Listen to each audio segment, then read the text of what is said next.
there have been over 100 rape cases in the past few weeks after these two girls came out and said they were raped by a content creator, a cameraman, or whatever, right? So this is what I want to say.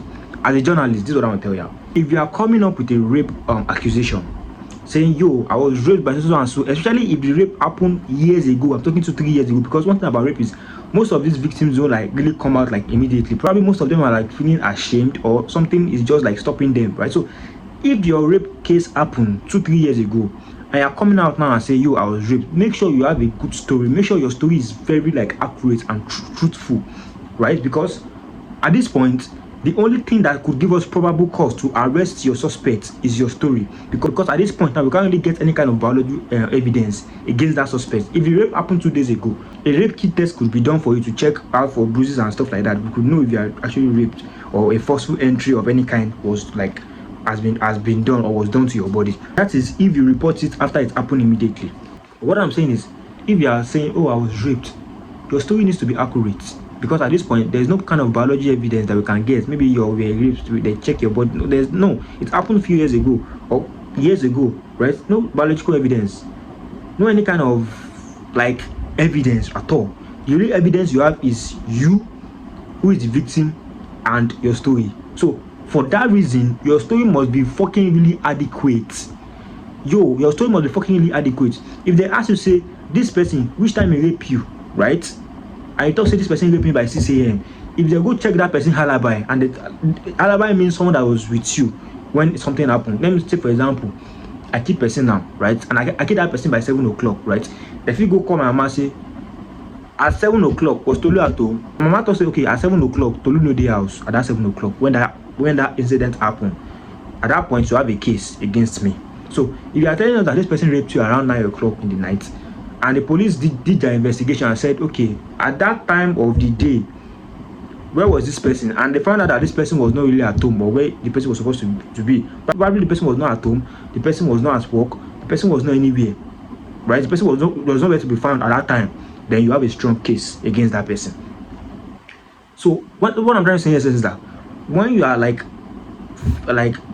accusing people, make sure your story is very accurate to back it up. Because if your story is not accurate to back it up, you're just going to end up like being an online troll. People are not really going to take you serious, because you tell us that this person raped you by 9 o'clock. We went to the person environment and asked that, where was this person by 9 o'clock? They tell us that this person was in the football center watching game. Your story does not hold up. You understand? So what I'm trying to say is that your story really needs to hold up. And again, anytime you encounter any kind of rape or any kind of that kind of situation, make sure to report it immediately, because that is the best time that the culprits could be caught. Because at this point, the person could run up and now, because it knows that, okay, now because there's enough evidence, probably you in the process, there's a kind of like, rape is a very like, I don't know what to imagine it, but rape is something that is very like, is a process that involves force, right? So at that point, there might be a kind of mark on your body. They'll do a rape kit test for you. They'll check for any kind of forceful entry. So at that point, there is evidence against the suspects. But if you were raped 2-3 years ago, or if you are raped now and you're not coming to tell us 2-3 years after, your story needs to be really accurate for us to be able to get a probable cause to arrest that suspect. Because if your story is not accurate, your people are just going to dismiss it. It's your story your victim no go even see court. This is what a lot of people don't realize. And for those of you who are dummies, I'm talking about the girls now, that come online and say, I was raped, and in reality, we're not raped. Are probably like trying to chase clouds, or y'all are probably trying to like take revenge on your ex-boyfriend or whatever situation y'all got going on. Y'all are kind of destroying the system for those real victims. Because if you come out and say I was raped, do and do this and this, and at the end of the day your story is not holding up, it feels like you're just doing it for the clout. If another girl come out and say she was raped, even though her story hold up, especially men, they'll be like, this bitch is lying, man. Like, this girl really lie. Probably the guy leave her, probably she's paying, probably she's just trying to chase clout. Like, I know how men behave, right? So women will take it serious regardless. I know that for a fact. Women will take the case. If 10 girls come out and say, I was raped today, and none of them were lying, and one girl come out and say I was raped tomorrow, women will still take it serious the way they took that 10 girls serious, which is how it's supposed to be. But I know how men behave, right? Men won't take this thing serious, right? So what I'm trying to say is, for those of you that are like always like lying that I was raped by this, I was did by. Y'all are really spoiling the game. If you are not raped, don't come out and say you were raped. It's not even a good thing. It's not something to be proud of, right? So I don't think that is something to. I don't even think that is something worth enough to be chasing clouds on.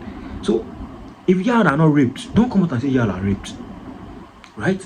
Because the real y'all are just like closing doors for the real victim, and a lot of suspects, a lot of culprits are going to work.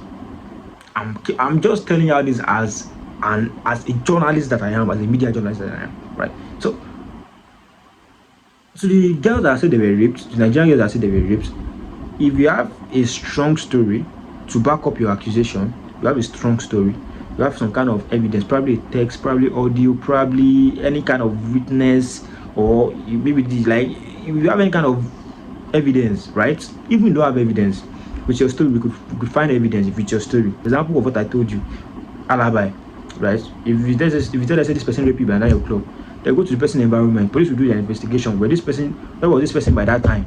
If that person was nowhere to be found by that time, your story holds up. So if your story is like great and your story is like really true, there's a chance of the culprit really like going to jail or facing whatever penalty for whatever he has done, right? So please say the truth. That's just what I want to say. To all the way on Nigerian girls, this is not a clout thing. You need to like say the truth, all the fucking kind facts.